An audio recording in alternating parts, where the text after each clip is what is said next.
কিন্তু আসলে আমি যদি বলি রাজনীতিবিদরা তো কিছু করে না, রাজনীতিবিদদের তো কিছু করতেই দেওয়া হয় না।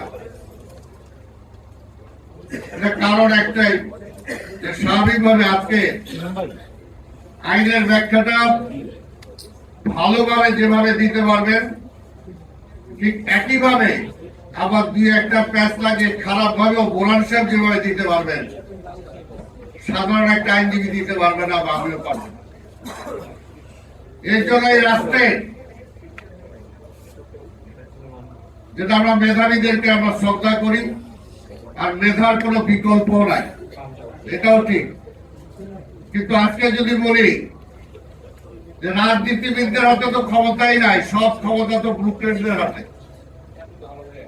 নিশ্চয় আমি ভুল বলবো না। যে কোনো কিছু আজকে পরিচালনা করতে চান, দেখেন আজকে আপনি সংস্কার বলা হচ্ছে।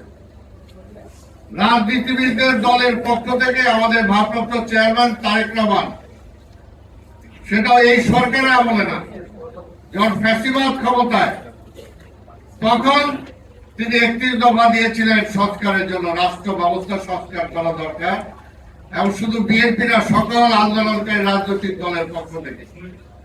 এই সরকার ক্ষমতায় এসে হাজার হাজার ফাইল জোগাড় করে ফেলছে, কতগুলো সংস্কার কমিটি করছে বিভিন্ন বিশেষজ্ঞদেরকে দিয়ে, এখন তো সেগুলো ওদের খুলেও দেখে নাই। কিন্তু 31 দফার একটা সংস্কারের জন্য দেওয়া হলো এই সরকারের কাছে।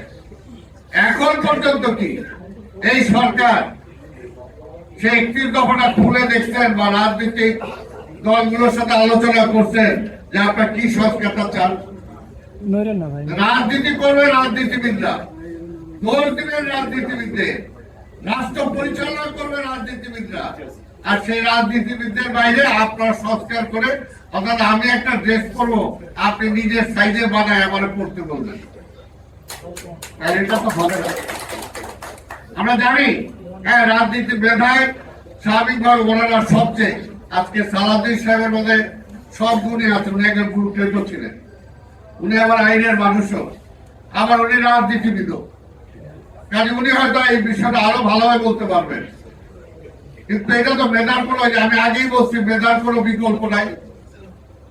কাজেই মেধাবী লোকগুলো সবচেয়ে বেশি প্রথম যেটা দরকার, দেশপ্রেমিক হওয়া দরকার এবং প্রো পিপল হওয়া দরকার। কিন্তু দেখেন যে হিসাব করে দেখেন তারা সবাই কিছু